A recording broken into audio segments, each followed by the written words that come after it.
All right, today we're tearing open the silicon secret of one of the most powerful and maybe misunderstood devices in all of modern computing. I'm talking, of course, about the graphics processing unit.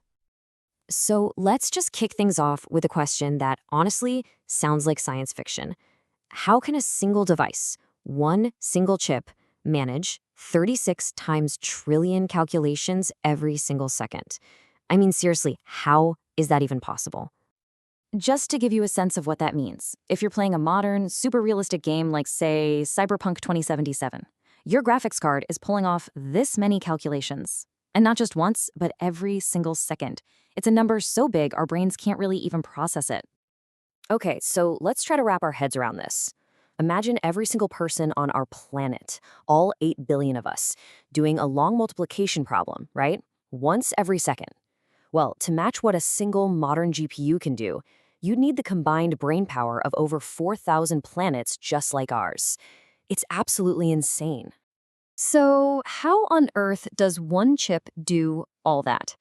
Well, the secret sauce is all in its fundamental design. It's built completely differently from your computer's main brain, the CPU, or central processing unit. And honestly, the best way to think about this is with an analogy. A CPU is like a sleek, fast jumbo jet, while a GPU is like a massive, powerful cargo ship. You know, a top-tier CPU might have, 24 cores? A new GPU has over 10,000. They're just not built for the same job, not even close. Let's talk about that jumbo jet, the CPU.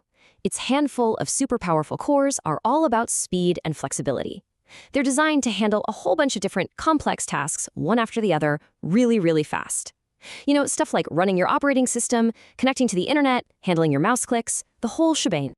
And then you have the GPU, our big old cargo ship. It's the complete opposite. It uses its thousands and thousands of simpler, kind of slower cores to do one basic thing, like simple math, over and over again.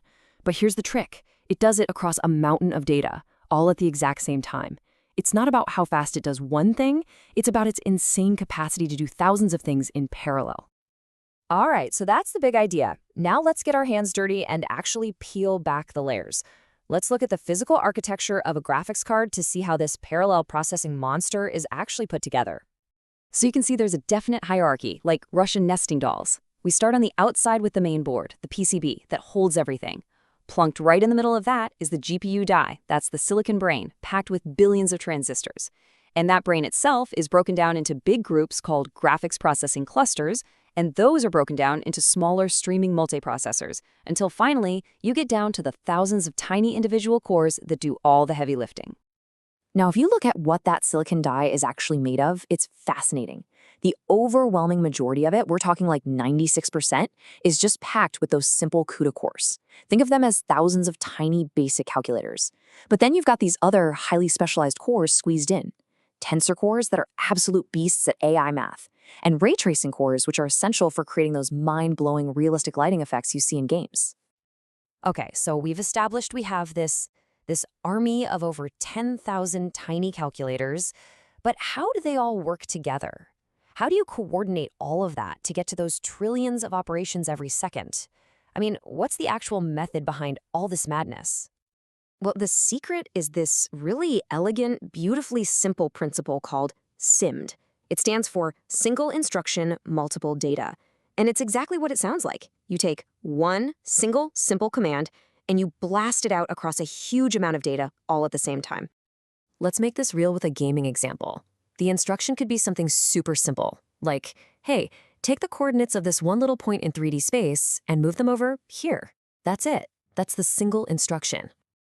But, of course, a modern game scene isn't just one point. It's made of millions of them. So the multiple data part here is the coordinates for all 8.3 million points that make up every single object you see on screen. And this is where the magic happens. The GPU takes that one simple instruction, move this point, and applies it to all 8.3 million points at the exact same time, in parallel. That's how it renders an entire complex scene almost instantly. The key is that each calculation is totally independent, so there's no waiting around. They all just go. Now, modern GPUs use a slightly more advanced version of this called SIMT, Single Instruction Multiple Threads.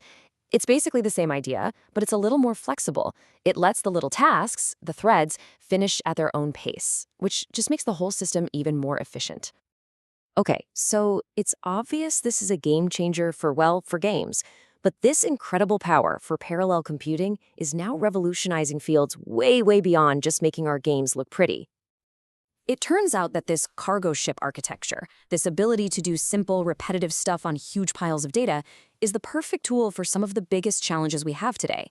We're talking about training massive artificial intelligence networks, running unbelievably complex scientific simulations, and yeah, even things like cryptocurrency mining. And when it comes to AI, this is where it gets really crazy. Remember those specialized tensor cores we mentioned? They're literally built from the ground up to do one thing, the exact kind of matrix math that is the absolute bedrock of modern AI. This is why GPUs have become the engine of the entire AI revolution. So if you take away one thing, let it be this. The GPU's incredible speed doesn't come from being faster at any one thing. No, its power comes from its ability to tackle millions or even billions of totally independent problems that can all be solved at the exact same time. It is the raw power of massive, brute force parallelism. Which really leaves us with a pretty epic final thought, doesn't it?